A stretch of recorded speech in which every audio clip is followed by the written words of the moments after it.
What's good? It's your boy Town the Hood Scholar. It's time to get out your feelings.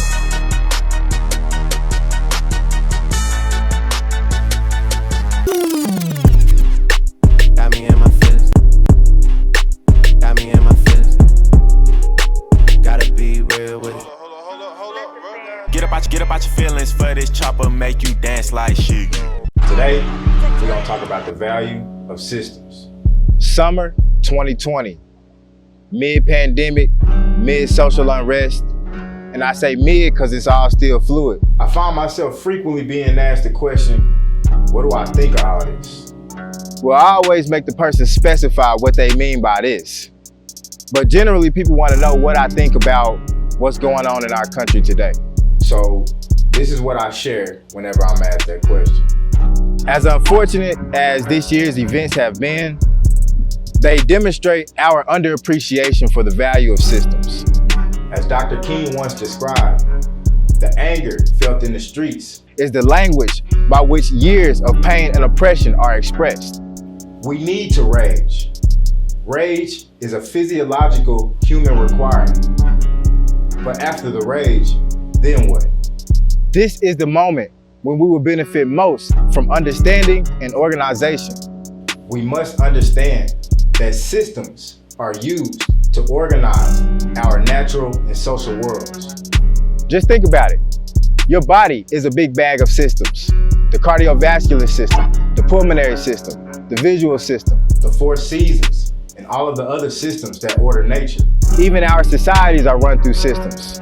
Systems of government, education, healthcare, the criminal justice system, etc.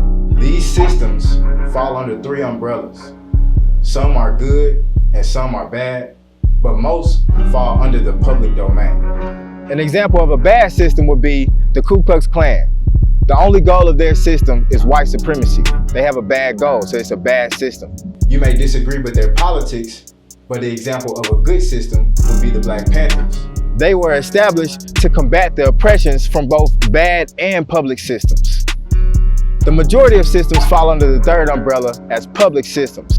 Public systems are neither inherently good nor bad, but the absence of conscious blackness within these systems allows their use to support white supremacy.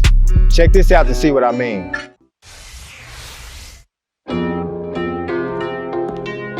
Every day of your life, you move through systems of power that other people made. Do you sense them? Do you understand power? Do you realize why it matters? Power is something we're often uncomfortable talking about. That's especially true in civic life, how we live together in community. In a democracy, power is supposed to reside with the people, period. Any further talk about power, and who really has it, seems a little dirty, maybe even evil. But power is no more inherently good or evil than fire or physics. It just is. It governs how any form of government works. It determines who gets to determine the rules of the game. So learning how power operates is key to being effective, being taken seriously, and not being taken advantage of. Power is the ability to make others do what you would have them do. Our focus is on the civic arena, where power means getting a community to make the choices and to take the actions that you want. There are 6 main sources of civic power. These are the 6 main sources of power, what power is. So now, let's think about how power operates. There are 3 laws of power worth examining. Law number 1, power is never static. It's always either accumulating or decaying in the civic arena. So if you aren't taking action, you're being acted upon. Law number 2, power is like water. It flows like a current through everyday life.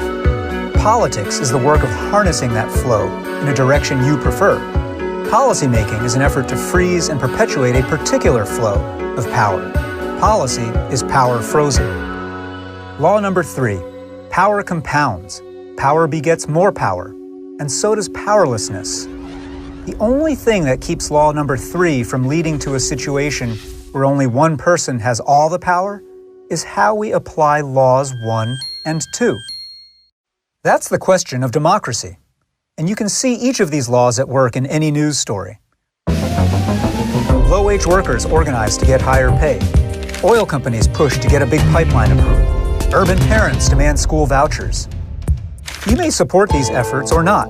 Whether you get what you want depends on how adept you are with power. Basically, systems are tools, and we are largely uneducated on how to use these tools to our advantage. Not all systems are good, but most public systems have been co-opted to support white supremacy due to the absence of conscious black and brown presence. Inherently, all black systems must exist to combat the goals and strategies of white supremacist systems. However, conscious blackness must continue to activate and leverage the appropriate public systems to provide a check and balance to ensure that these public systems are not used to further support white supremacy. I guarantee that I will spark the brain that will change the world. And that's our job.